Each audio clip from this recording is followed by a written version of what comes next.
Shalom, shalom, shalom, shalom à toutes les femmes de valeur, shalom à vous que le Seigneur aime beaucoup. Et j'ai toujours dit, ce n'est pas que le Seigneur n'aime pas les hommes, mais la femme, et surtout la femme de valeur, comme nous avons toujours dit, notre slogan c'est la femme de valeur, c'est la beauté intérieure. Donc la beauté que les hommes ne voient pas, la beauté que le Seigneur lui-même connaît. Parce que la femme de valeur, ce n'est pas n'importe qui. Shalom à vous, les femmes de valeur. Vraiment, ça fait longtemps où nous sommes passés sur cette chaîne que nous avons dédiée aux femmes. Dédiée aux femmes parce que ces femmes sont des femmes spéciales. Ce sont des femmes qui sont spéciales, c'est-à-dire que particulièrement des femmes qui savent adorer le Seigneur, des femmes qui aiment Dieu, les femmes qui intercèdent pour les autres, les femmes qui prient pour un changement. Les changements à la maison, les changements de l'église, les changements de nos enfants, les changements du monde, les changements. Donc ce sont des femmes vraiment, des femmes spéciales. Donc nous disons shalom à toutes les femmes aujourd'hui. Nous bénissons Dieu pour cette grâce qu'il nous a encore accordée pour pouvoir passer sur cette chaîne une fois de plus. Donc ça fait plus ou moins une année que nous ne sommes pas passés sur cette chaîne sur YouTube pour vous parler de la femme. Mais on n'était pas, disons, nous n'étions pas assises sans rien faire, mais on faisait quand même quelque chose. Pour ceux qui connaissent, nous passons sur différentes plateformes. Nous sommes sur Facebook. Si vous allez sur notre page Facebook, nous partageons la parole de Dieu. Et si vous allez aussi, nous avons des podcasts que nous partageons aussi sur notre page Facebook, là où on partage la parole de Dieu avec d'autres serviteurs de Dieu qui sont là pour nous partager certains sujets, nous éclairer avec. Nous vous disons shalom aujourd'hui. Vraiment, nous sommes très heureuses parce que cette chaîne a été conçue pour les femmes. Cette chaîne a été conçue pour les femmes. Vous avez été une bénédiction pour nous, les femmes. Donc, moi, j'ai toujours dit, la femme, c'est une force. La femme, c'est une puissance. La femme, c'est les dynamiques même. Donc la femme est tout. Et lorsque une femme s'élève, tout s'élève. Je crois que vous comprenez ce que je vais dire. Et alors, pour ceux qui ne connaissent pas, cette chaîne a été conçue pour la prière. Donc on est là pour encourager les femmes avec la parole de Dieu, pour leur motiver à prier. Parce que lorsque nous parlons de la prière a une place très importante dans notre vie, mais ce n'est pas aussi facile de prier. Ce n'est pas facile. Nous prenons la prière, mais ce n'est pas facile parce que le malin, lui, n'aime pas que nous puissions communiquer avec notre Dieu. Parce que la prière, c'est un moyen où nous communiquons avec notre Créateur. Donc, comme c'est un moyen que nous communiquons avec notre Dieu, et le diable n'aimera pas que nous soyons des femmes qui prient.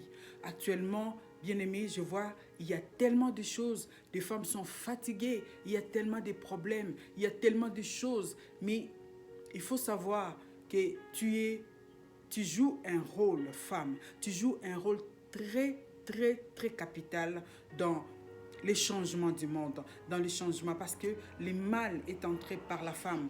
Le mal est entré par la femme et la solution que Jésus-Christ nous a apportée, il nous les a apportées au travers d'une femme.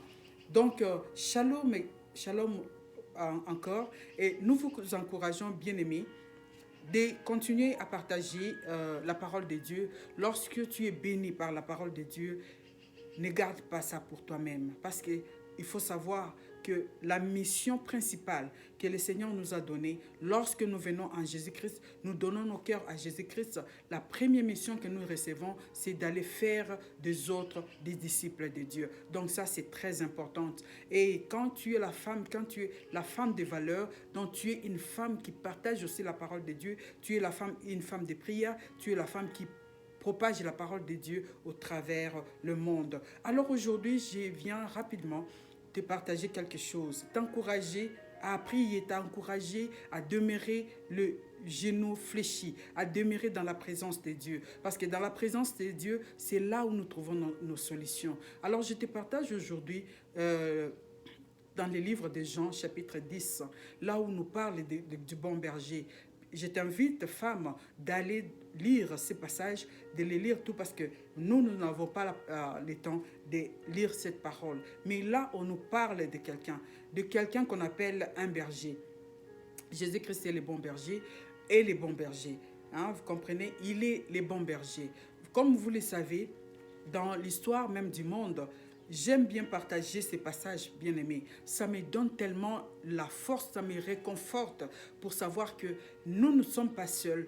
Il y a quelqu'un qui veille sur nous. Il y a quelqu'un qui prend soin de nous dans des difficultés, dans des moments de preuve, dans des moments de défis. Nous avons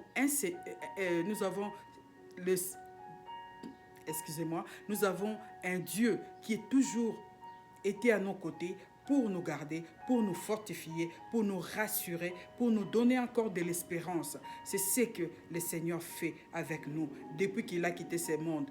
Il a quitté ce monde, mais il est toujours là avec nous parce qu'il nous a promis d'être avec nous tous les jours de notre vie, dans n'importe quelle circonstance de notre vie. Jésus-Christ est à nos côtés. Jésus-Christ est là, il nous garde, il combat pour nous, il nous protège, il prend notre place.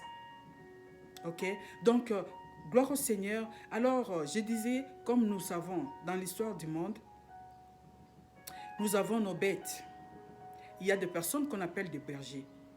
Ces personnes-là, ils ont dédié toute leur vie à élever des bêtes, à élever des troupeaux de brebis, de bœufs, de tout ce que vous connaissez. Alors ces personnes-là, lorsque vous les regardez, ce sont des personnes qui ne sont pas très propres. Ce sont des personnes qui ont dédié leur vie. Ils n'ont pas besoin de bien s'habiller. Ils n'ont pas besoin de mettre un veste. Ils n'ont pas besoin de mettre des cravates. Ils n'ont pas besoin de bien s'habiller. Ils s'identifient aux troupeaux. Ils s'identifient aux brebis qui sont en train d'élever. Lorsque vous regardez ces personnes, vous les rapprochez, vous remarquerez que ce sont des personnes qui puent parce qu'ils sont là. Ils dorment par-delà les sols, ils sont là avec leurs brebis, donc bref, ils s'identifient aux troupeaux qui sont en train d'élever. Alors, ces personnes, vous remarquerez que ce sont des personnes qui se dédient eux-mêmes. Ils passent nuit avec les bêtes, ils passent nuit avec ces animaux, ils sont là, ils veillent jour et nuit pour que ces animaux soient protégés. Pendant les jours, ils veillent à ce que ces brebis ou ces troupeaux soient menés sur un terrain où il y a de la verdure, je dirais, de la verdure. Donc, ils veillent à ce que les brebis trouvent quand même de la verdure pour leur nourriture. Ils sont là, ils veillent à ce que les troupeaux trouvent de l'eau. C'est pourquoi vous verrez qu'ils sont là en train de tourner tout autour des ruisseaux, des rivières, parce que quand les troupeaux mangent, ils ont besoin aussi de boire de l'eau. Donc, ils veillent à ce que les brebis soient en bonne santé. Et il y a une histoire, il y a quelque chose qu'on nous a raconté par rapport à comment on élève le brebis dans les temps. Il y a une histoire qui s'est passée. On nous a dit que les bergers prenaient du temps pour élever, pour se familiariser avec leurs troupeaux. Qu'est-ce qu'ils faisaient? Il s'est passé plusieurs années où les bergers apprenaient à avoir vraiment des contacts avec leurs brebis. C'est-à-dire que le berger formait les brebis à les connaître. Et vous verrez que chaque fois que le berger venait, son troupeau les connaissait. Même lorsque les troupeaux se retrouvaient au milieu de d'autres troupeaux, des milliers de troupeaux, mais les troupeaux qui appartenaient à un berger les reconnaissaient, les repéraient facilement. parce que les bergers avaient un nom spécial qu'ils donnaient à ces troupeaux et les troupeaux les reconnaissaient même au milieu d'autres troupeaux de brebis. Alors, les bergers, qu'est-ce qu'ils faisaient? La journée, les bergers sortaient avec les brebis. Ils allaient avec manger, leur donner à boire et tout. Et le soir, chaque berger ramenait son troupeau de brebis. Quand on dit les troupeaux de brebis, vous comprenez, ça peut être de centaines peut-être 200 brebis, j'en passe. Et chaque berger ramenait les brebis le soir, après les avoir donné à manger, à boire et tout. Le soir, ils revenaient. Alors, lorsqu'ils revenaient, il y avait tout un enclos. Un enclos et où tous les bergers venaient avec leur troupeau de brebis. Lorsqu'ils arrivaient dans l'enclos, les bergers faisaient entrer tous les troupeaux de brebis dans cet enclos. Et après ça, chaque berger partait pour se chercher quelque part à dormir. Et il y avait seulement un seul berger qui restait dans l'enclos pour surveiller tous ces troupeaux de brebis. Alors, il veillait à ce que les brebis n'aillent pas à l'extérieur. Il veillait à ce que les brebis ne sortent pas de l'enclos. Et tous les autres là allaient dormir. Et les matins, tout le berger revenait pour chercher chacun leur troupeau. Qu'est-ce qu'il faisait? On ouvrait l'enclos et les bergers appelaient son troupeau par mille et milliers de troupeaux. Donc, il faisait un signe. Je ne sais pas comment il leur donnait les noms. Il y avait un nom que chaque berger avait pour son troupeau de brebis. Alors, quand il faisait ces signes, quand il appelait, tous les troupeaux de brebis se détachaient des autres pour venir chez leur maître. Alors, c'est comme ça que ça se faisait. C'est comme ça que ça s'est passé. Mais vraiment, c'est merveilleux. Vraiment, c'est l'image de notre Seigneur. Jésus-Christ est la porte des brebis. Lorsque vous lisez dans Jean 10, vous allez voir combien c'est merveilleux.